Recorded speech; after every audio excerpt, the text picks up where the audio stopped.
Well, now to a story that you let us know about through our Report It feature. The porch of a home on Pepperidge Trail in Old Saybrook was destroyed after a big tree came down during Irene. News 8's Tina Detel on the scene there where she talked to homeowners who are hoping to rebuild. Chris Flick and his wife Marianne were sitting in this breakfast nook having a little bite to eat the morning of Irene when she looked out the window and actually saw this tree come down.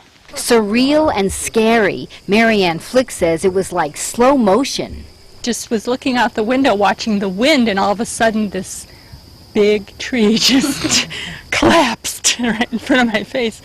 And yes, it made a noise, a big noise, as it crushed the screened-in porch. It made this huge, like, thumping noise, and then, you know, it sounded like, I don't know, like kindling breaking or something. You just heard all this, like, crackle, crackle, crackle. And wood and glass smashed under the massive weight. And what it did is it just folded the roof up on the screen porch so that the shingles are actually in on it now, collapsed all the decking down.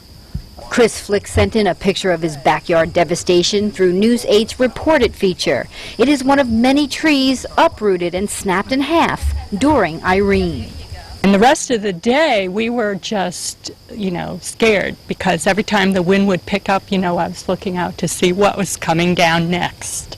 Fortunately, nothing else did, and luckily the house and even this picnic table pulled from the rubble were not damaged. But the Flicks would like this mess cleaned up. They just have to wait until their contractor can fit them in. Everybody is just swamped because, and there are people who have, I understand if there are people who have a lot worse damage than we do. It looks as though this koi pond has survived and the fish are still swimming in it.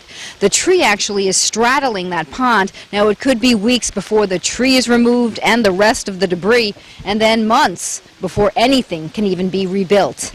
On the scene in Old Saybrook, Tina Detel, News 8.